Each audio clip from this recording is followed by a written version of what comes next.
Hi everyone, I'm Crystal with ArmyWife101.com. Now every day I get letters from spouses wanting to know exactly what happens after their soldier has finished AIT. What exactly do they do? When do they move? How the hell do they move? Who's going to pack for them? And all that bunch of complicated stuff that comes along with PCSing. So this multiple series on PCS moves will focus on CONUS or stateside moves. This info can be applied to OCONUS moves, also known as overseas moves, but there are a few differences in an overseas move, which I'll discuss in a separate tutorial. After boot camp, all soldiers attend AIT, also known as Advanced Individual Training. It is here that your soldier will receive his orders to his new duty station. Orders can be received anytime from the middle of AIT to the end. They can also be received right up to the very last minute, so do not be surprised if you don't have your orders when maybe another friend of his has theirs. Your spouse cannot start any of the PCS process without the physical, actual orders in hand, so avoid asking him about them until he informs you that he has them in hand, because there's nothing he can do without them. It is important to keep in mind that specific situations, such as a soldier who is married after he's already been stationed at a post, or an OCONUS move, can affect when orders are received, if you're on the orders, and what you'll need to do to actually move with your spouse. So we'll talk about that also in another part of this PCS series. Usually your service member should be able to see his new duty station in his AKO account. Now, not his orders, but his new location. He can find this under the Ask section, which is the assignment satisfaction key, in his AKO account.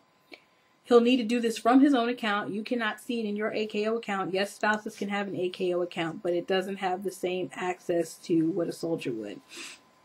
It is important to know that the assignment listed in the Ask section of the AKO account can change. So until he actually gets, orders in his hand, I wouldn't count on it.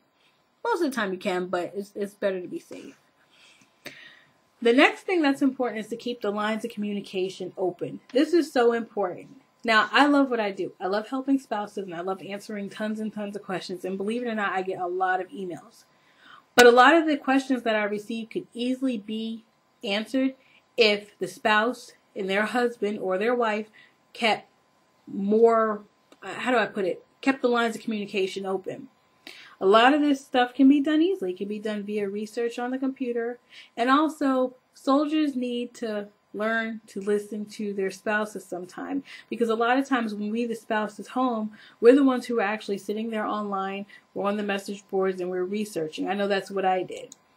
So it's important for you as the spouse, the one that's home, to go back to your soldier and report to him any information that you can find, because he's the one who's actually going to have the contact with finance, legal, the transportation department, which is the people that you schedule your household move with. So if you have any information that you're thinking, I haven't heard him mention this, I would bring it up to him.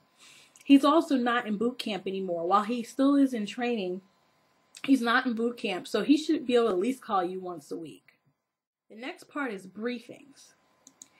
Briefings is what your soldier will attend towards the end of AIT, and in the briefings, he'll go through a series of them, and in the briefings, he'll talk to the people from the finance department, he'll talk to the people from the transportation department, he'll learn about the weight limit on your household goods, because there is a weight limit, and chances are you won't even go over it, so I wouldn't worry about that, and that's something we're going to discuss when we actually talk about the moving process with transportation and the movers actually coming to pack your stuff. He'll get documents needed. He'll do all his paperwork with finance. And he'll also learn about if you choose to do what they call a DIDI move. And now they call it a personal procured move. So a PPM. But it's a DIDI move, and that means do it yourself. And there's a lot that goes into that whole process. And we'll talk about that too. But I wanted to break this up so that it became very simple for you to understand. The last question I always get is, well, if my soldier comes home and we're supposed to move to I don't know where, how long do we have to do this?